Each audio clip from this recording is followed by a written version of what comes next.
everyone. Welcome to Everyone, the welcome. Podcast. I am here today with a very exciting guest. I have Autumn from Advocatia. She is the Director of Partnerships, and I'm super excited to speak with her. But for those of you who are new here, we are Tailored Marketing, and we partner with organizations in the health, wellness, and healthcare space to fuel growth through strategic marketing and sales strategy. So if you are interested, drop a comment below. Autumn, thank you so much for coming on today. If you would, I would love if you would just go ahead and give a little bit of an introduction so the listeners know who you are. Yeah, thank you so much, Taylor. I appreciate it. And I appreciate your show and having the opportunity to come on and tell more about Advocatia and myself. Yeah. I'm Autumn Baidouri. I'm the Director of Partnerships with Advocatia. What we do is we really simplify the benefit enrollment process for public benefit programs such as Medicaid, SNAP, Logue, et cetera. And what my job is I really just connect to different partners such as health plans and providers and other organizations that really have that community there that really needs access to those benefits. I've been in managed care pretty much my entire career for about 15 years. I also worked with the providers in the growth area for about a year, so I really understand the provider side as well. Yeah. And then I've been strictly in public benefits for 2 years now, so really ensuring that people have access to more than just Medicaid as well. Yeah. No, that's super, super awesome and such important work because so many people, need those benefits really to survive, and I'm sure that you've seen that more than I have, but it's such an important portion of our system, within the government and everything. And so what kind of like work does Advocacia do specifically to help these people? Is it really just getting better access to the benefits that are already out there? Yeah, so what happens really is the application process is really difficult. Yeah. There's a lack of knowledge around what the process entails. The paperwork is very burdensome. You have to have, your pay stubs, your social security numbers, et cetera, or a login information with a case number that you may not have. Yeah. And there are a lot of people who don't have access to that paperwork, or they don't have, maybe there's literacy issues or just information that they just don't know how to comprehend. Yeah. So what we really do is we simplify the process. So we have a platform which allows users to answer questions in a very easy and intuitive way that allows the application to be completed in the background. So rather than inputting your address 2 times, you're inputting it in 1 time. We're asking for your household size, but we're giving a definition of what household size actually entails, so people are less confused about the questions and can answer them more appropriately. So what happens is by the time these applications get to the state or the county office, which, whatever that state process is, they're much more complete. Yeah. So it's about a 33% faster process than completing a normal application by themselves. So it's really intuitive. We have a 4.9 out of 5-star rating from our users, Awesome. who are just so thrilled just to be able to fill out an application, especially for applications they're filling out for more than one program, because Yeah. a lot of the questions are the same. Yeah. With the SNAP application, for example, it's pretty much the same questions as a Medicaid application. So both applications are being completed at the same time. That's awesome. So we're really excited about, our users and our customers and our clients that, really take the jump into Advocatia and decide that they will really want to help their members and their patients and the communities that they serve. Yeah, no, that's super cool. And I can totally relate to like the application, just like asking questions almost in a way where you're like, what does this even mean? You know what I mean? Because I was actually filling out an application not too long ago. It was something through USPS, but I can just imagine that, the language and how they're asking these questions is like somewhat similar since they're both through the government. And like I was literally like, what is this?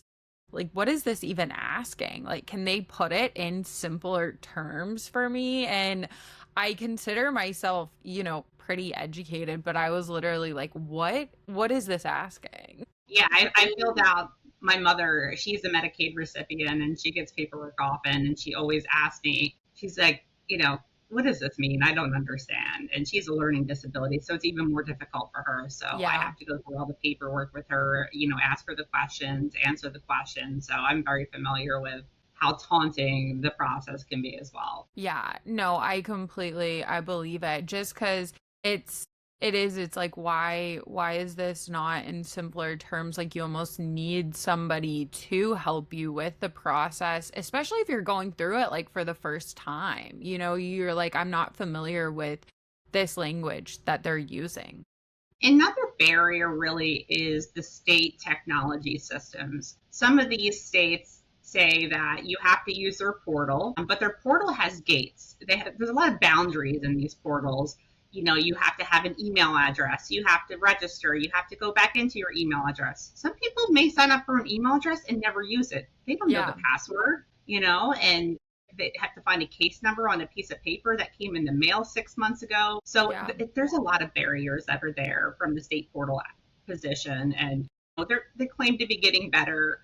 There's a lot of arguments out there, and I'm not political, but there's arguments out there that the states kind of put difficult processes in place so that less people are eligible for Medicaid, Yeah. which I don't believe it. So I just believe that the government technology is very outdated and they need to Yeah. put some more budget dollars into those areas so people can in fact sign up for benefits. Yeah, well, and I feel like we see that across like everything almost with government. Like it's not just like Medicaid and SNAP and things like that, but it's even like if you've ever, which I'm sure most people in the US have had to go through DMV at one point, like their My goodness. technology is Yes. completely outdated as well. So it's like across the whole government. It's all of these systems, and it's funny because, you have to go through them for these certain things. So I don't think there's much incentive for them to change it because they're like, well, people are going to have to come to us regardless. Yeah. And another thing too, and you'll see in a lot of states, for example, I'm a resident of New Jersey. I'm Jersey girl for life. And in New Jersey, after COVID, there's extreme shortage of state staff. So Yeah. there's less staff to process applications. So in fact, what's happening is people are being taken off of Medicaid and not recertified until after 60 days, which is against the law. But Yeah. they can't help it because they don't have enough staff to review these applications, which is another reason why Advocatia is there, because we fill out the complete application. They're receiving a complete packet with all of the paperwork, all of the documentation, all of the signatures. So it's really an really easy review so that they can go ahead and make the determination. Yeah, no, that totally makes sense. And so I guess like when you all started Advocatia, like how did you kind of see this need? Like, did you just hear from so many people that they're like, this process is just, it's hard to go through on your own. Like you almost need someone to support you. Yeah, so our co-founder, Ryan Brebner, he worked in the eligibility space. And unfortunately, he met this woman. Her name was Avila, and she had stage 4 stomach cancer. Wow. And she had no benefits. So he worked with her and her family to try to get them connected to Medicaid. But unfortunately, she passed away before her Medicaid was actually approved. So Wow. she wasn't able to get the services that she needed in order to save her life. So Ryan really decided we need to do something different about this. So Ryan created Advocatia along with his other co-founder, Laura Robbins. And they really made a commitment to making this a much easier process. So, people like Avila could have access to Medicaid and other benefits to make sure they can have a healthy lifestyle and have that preventative care. Yeah. Wow, what a sad story, but I mean really powerful too because it created kind of like this mission to help other people who were going through a similar thing. How do people kind of like find out about y'all right now? Yeah, so we partner primarily with providers and health plans. So with providers, a lot of people come in, they're self-pay, they don't have insurance. So what we do is they work with their financial counselors who work through our platform to check Medicaid eligibility, hopefully get them into the Medicaid program. Most of them are eligible, so Yeah. that they are in fact able to continue their services outside of the emergency room, of course. And then we work with health plans because that's their insurance. Every year there's different redeterminations, whether there's work requirements or whatever paperwork that they need in order to keep their benefits. So we work with the health plans to say, okay, these are your members. Let's make sure that we're working with them before their redetermination dates are there. Make sure all the paperwork is in order. And let's submit their applications through the proper way and make sure that they stay covered. Because if the health plans are letting people off of the benefits, what happens is they actually get a higher medical cost per member per month. Okay. And so it's really in their best interest for a revenue perspective to be able to keep that member revenue coming in from the state, but also to lower those medical costs. So health plans it's really detrimental to keep those health plan members covered under benefits, but of course also connected to programs like SNAP. Food insecurity is huge. The social drivers of health is 80% of one's health outcomes. So programs like SNAP or food as medicine programs are really a caveat to making sure that people have healthier lives. So there's really a lot of opportunity to work with health plans and providers as well to make sure that people have access to these public benefit programs. Yeah, no, that's super cool. And so if they were to go to their physician and like they recommended them to work with y'all to get on Medicaid, would they also do the same thing for SNAP as well? Yeah, so it really depends on our clients. So if there's a hospital that really is focused on the social drivers of health, they may also be screening for SNAP for those individuals. A lot of people, they roll up the benefits until they need them. And then Yeah. they go back and they're like, oh my God, now I got to do this application. So we try to ensure that, the providers are doing that outreach, that educational outreach. We do education outreach to our clients, members, and patients to ensure that they understand the process and the importance of keeping those benefits. Yeah, for sure.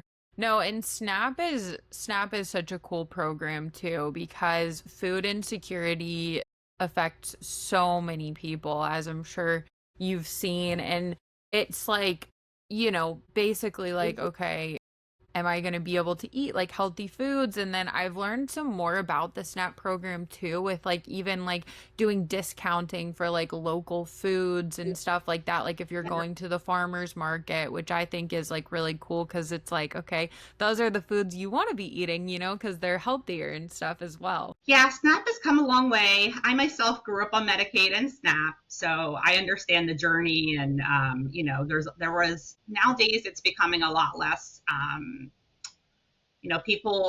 More people are on SNAP. There's more education around it, so it's not looked down upon by others, which is very For sure. good because it is a program to ensure that people can eat healthy foods and actually have food at the table rather than starving, because there is a lot of hunger in this country, Yeah. whether we like to admit it or not.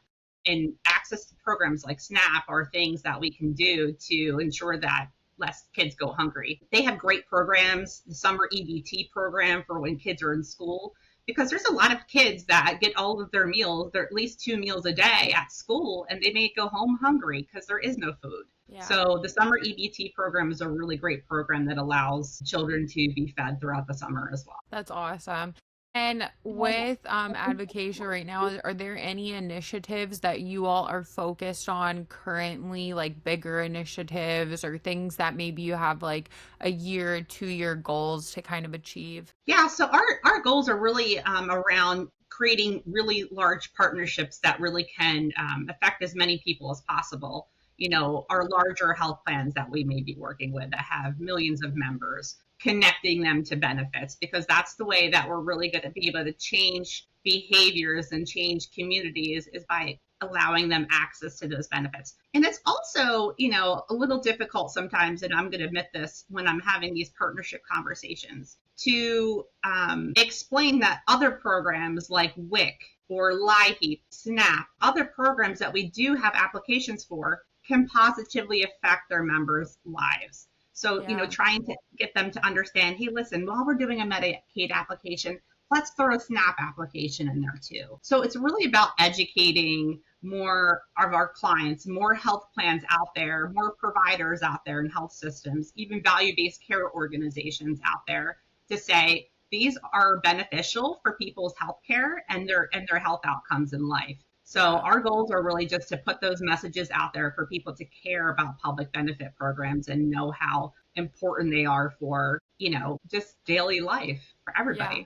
No, for sure. Well, and I mean, you made such a good point too, because it's like if you're able to get benefits from SNAP and you're able to eat healthier foods or even just like have food on the table, like you said, then you're going to be a lot less likely to have health issues, And so it's a benefit for the practitioners, for Medicaid, really for everybody, if you're able to have access to those other programs as well. Yeah, and on the provider side too, on the hospital side, a lot of people, they'll use the emergency room as their, as their primary doctor. Yeah.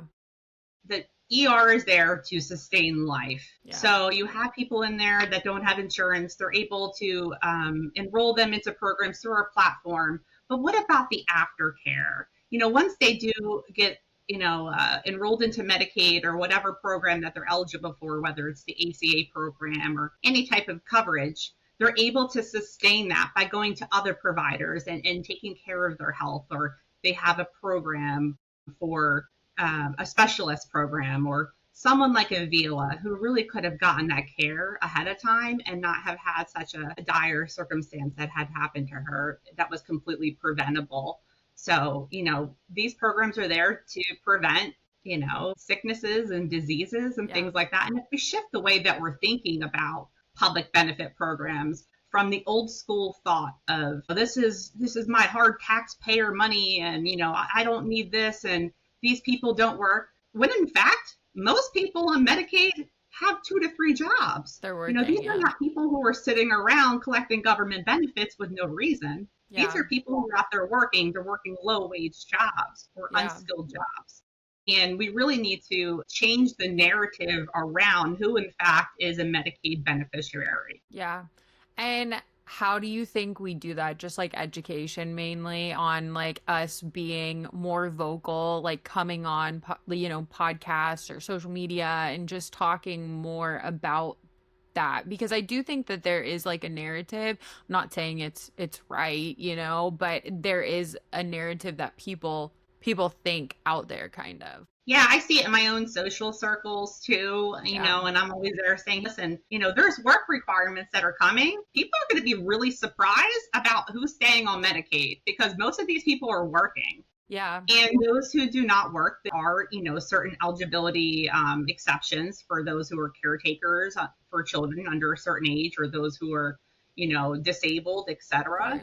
This program was invented to lift people up into, social status that is equal for everybody. Yeah. And I think just education among your peers and your family is the first step to being aware that, these programs are just so important for everybody to be able to have, a sustainable society full of health and healthy outcomes. Yeah, they're made to help people. It's not made to be like a pass. Nobody on Medicaid or SNAP is like getting ahead. They're, like you said, they're sustaining them. Like it's not like this crazy thing where we're giving them like $1 million.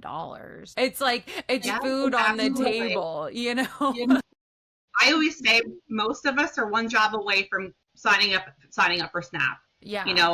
A lot of us, millennials, Gen Z, we don't necessarily have retirement incomes and 401ks. We're living day by day. For sure. The world is so expensive right now. And if we lost our job, unemployment doesn't pay a lot of money. I'm going to be filling out that ACA application for a subsidy, or I'm going to be applying for SNAP benefits. So I think that once we all realize that we're all just one job away from having to be put in that situation, it becomes a lot more realistic for people to understand the importance of the programs. Yeah, no, I think you're completely right too. A lot of people are like, living paycheck to paycheck. Maybe they have like a little bit of money saved up if something happened, but like if you were unemployed for even like longer than like maybe 2 months, like you would need to go on these programs. And I think that's what they're there for, that's what they're there for, is to Right. lift people up. Like when you're out of work, like you don't want to have to be worried about putting food on the table. Like that should be something that should come relatively easy. I mean, you'll have to fill out the application, but we have you to help with that. Yeah, and I think that, depending on where you are regionally and culturally, there's a lot of, ideas around Medicaid and SNAP. And, I think that the government could do a lot better of a job of explaining that these are safety net programs. And when you think Yeah. about a safety net, you're falling and you're going to hit the ground unless you hit a safety net. And that's Yeah. how you're there to cover everybody. And everybody puts in their money for their taxes, et cetera. That's how these programs are funded. But again, that could be your parents, that could be your neighbor, that could be your daughter or your son. Yeah. And I think that once we can kind of think and personalize the poverty journey, because let's just be honest, the working poor is the majority of Medicaid. Once you understand the poverty journey, you are like, wow, these people are unfortunate. They just maybe they didn't get to have these same privileges that others have, and that's why they're in the situation that they're in.